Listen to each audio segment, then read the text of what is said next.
Salve, meus nobres! O bom dia, o bom Vasco, o bom café da manhã neste dia 19 de maio de 2022. Hoje tem Vascão, hoje tem Guarani e Vasco, ou é Vasco e Guarani e o Vascão está jogando em casa em Manaus. Você quer saber todos os detalhes da partida de hoje do Clube de Regatas Vasco da Gama? Venha comigo até o final deste vídeo, logo após a vinheta!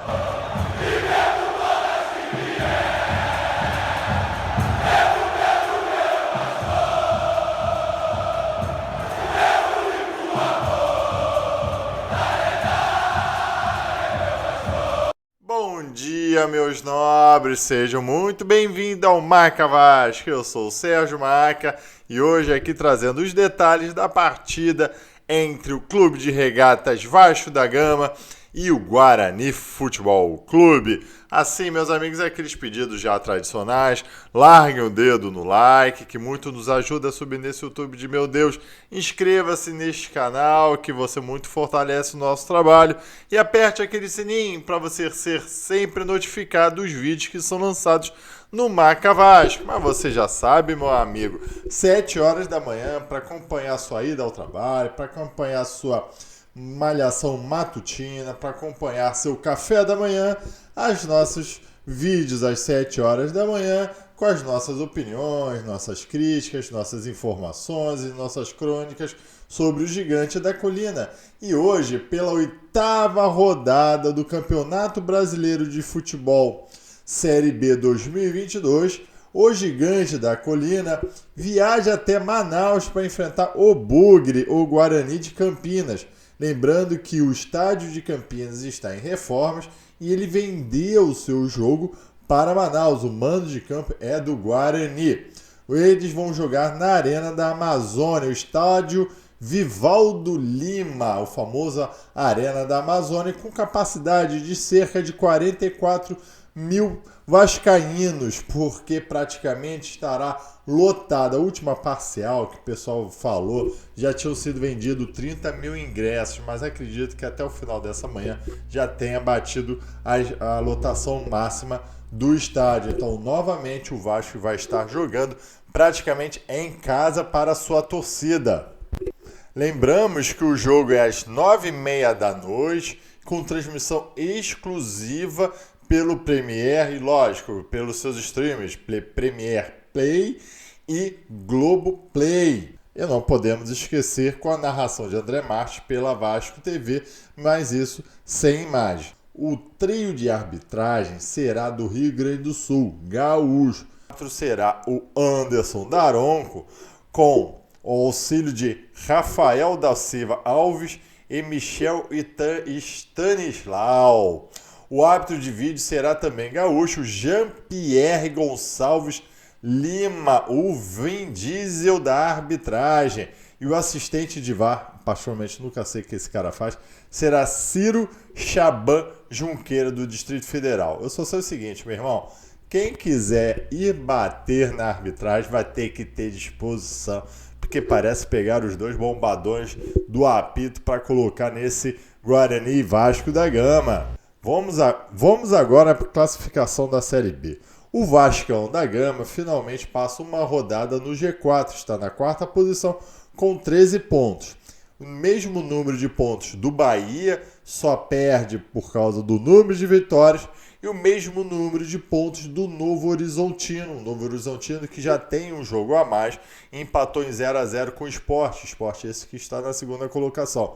O Vasco está na frente do Novo Horizontino por saldo de gols. Então se torna muito importante essa vitória em cima do Guarani, que consolida o Vasco no G4, abrindo um pouco a distância, talvez ali para a saída desse G4 para o 5º colocado.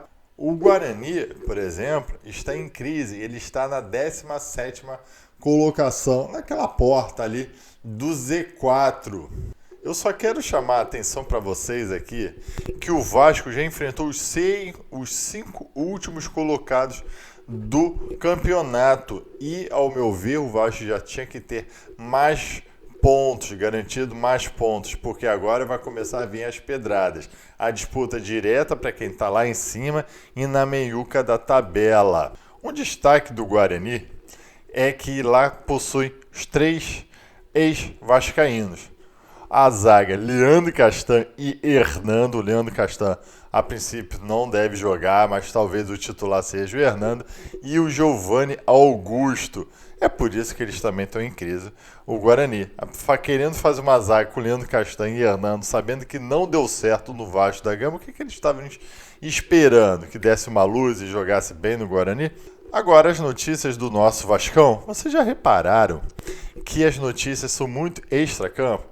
E eu vou te dar um exemplo. Você sabia que o Bahia e o Sport oficiou a CBF reclamando desse jogo ter sido remarcado para Manaus e que eles estão alegando que pode ter ocorrido uma inversão de mando de campo, onde obviamente vai ter mais jogador, mais torcida do Vasco do que a do Guarani. No meu ponto de vista é o seguinte: essas reclamações acontecem muito com o Vasco da Gama e com o rival. Por quê? São um dos poucos clubes do Brasil que eles são nacionais. As torcidas são fortes também muito fora dos seus estados. Podemos colocar aí um pouco o Corinthians e o Palmeiras. Por isso que o interesse sempre do rival e do Vasco é vender seus jogos para fora do Rio de Janeiro, porque eles sabem que lá vai ter público para assistir. E os outros clubes sempre querem impedir isso, porque é uma forma de ganhar do Vasco e do rival ganhar o seu dinheiro. E, logicamente, o Bahia e o Sport não está buscando uma pressão para esse jogo agora. Está buscando uma pressão para que a CBF vete novas vendas dos adversários do Vasco da Gama e assim beneficiar o Vasco da Gama. Isso é óbvio, porque eles sabem que o Vasco da Gama é um adversário direto para a subida para a Série A. Isso para mim está claro. E obviamente a gente não pode esquecer que neste mesmo jogo já foi envolvido numa polêmica. Lembrando que a CBF teria vetado essa venda do Guarani muito em cima da hora, mas por causa da retaliação após o anúncio do Vasco ter aderido à Libra, a Liga Independente lá dos clubes. Então, para a CBF vetar novas vendas de jogos dos adversários do Vasco da Gama, para mim isso vai ser muito fácil. Vamos aguardar aí os próximos movimentos da CBF, se vão respeitar lá o ofício do Bahia e do Sport, e ver o que a própria CBF responde a esses clubes. Dentro de campo, obviamente vocês já sabem que Nenê e Yuri Lara estão suspensos com 3 cartões amarelos se quer viajarem. E a discussão foi quem poderá substituí-los. Antes de falar de quem pode substituí-los, já peço aqui, deixe seu like nesse vídeo. Não esquecem de dar o like, muito nos ajuda. A gente tem que dar informação também de que o Gabriel Dias, que no último jogo saiu machucado, está treinando normalmente e deve jogar normalmente, ser o titular, deixando o Everton na reserva. A minha pergunta é, eu não consigo achar essa informação. Cadê o Léo Matos? O Léo Matos ele não é relacionado ao jogo desde o jogo que o Nenê deu aquele piti, que pegou a abraçadeira, jogou ao chão quando ele foi substituído. Será que teve alguma coisa? Alguém poderia me dar essa informação? Será que tem briga do Léo Matos? Ou ele está machucado? Ou ele está no departamento médico? Eu não sei essa informação. Ou simplesmente o Zé Ricardo não quer mais o Léo Matos. Que, ao meu ver, o Léo Matos é mais jogador do que o Everton. Se fosse para alguém ficar na reserva ou entrar como titular, seria o Léo Matos. Eu fico curioso com isso. Agora, vamos ver quem foi o preferido, ou quem foram os preferidos para fazer as substituições no meio de campo do Vasco da Gama. O Zé Ricardo treinou o Vasco da Gama com meio de campo, com Juninho, Andrei Santos e Bruno Nazário. Juninho substituindo o Yuri Lara, aí talvez o Andrei Santos fique como primeiro volante, liberando um pouco o Juninho. Tem que saber direito como é que o Zé Ricardo fez essa movimentação e deixando o Bruno Nazário numa posição a qual ele joga no lugar do Nenê. O reserva imediato talvez seria o Carlos Palácio, mas o Palácio ainda não está em forma, acredite se quiser, ainda não está em forma para jogar 90 minutos com intensidade. Então vai dar chance ao Bruno Nazário. E particularmente eu concordo com a entrada do Bruno Nazário, porque a gente reclama muito dos jogadores, mas a gente tem que reconhecer que também esses jogadores estão sendo colocados sempre fora de posição. Agora, Bruno Nazário, você vai ter a sua chance de jogar na sua posição que você tanto defende, e sem a possibilidade até de ser substituído, sem a sombra no Nenê. Vamos ver se rende. Agora, para substituir o Yuri Lara, o Juninho, eu quero saber de vocês, a opinião de vocês. Será que vocês concordam com isso? Talvez eu fosse de Zé Gabriel, mantendo assim todas as características do time, o Zé Gabriel como primeiro volante, ficando ali mais da marcação mesmo. O Juninho, ele não é tão bom na marcação, ele é melhor até na construção, embora ele seja volante. E o Andrei Santos, muito novo, também não sei se ele vai ter essa experiência toda de ficar guardando essa marcação aí nessa frente à grande área aí do Vasco da Gama.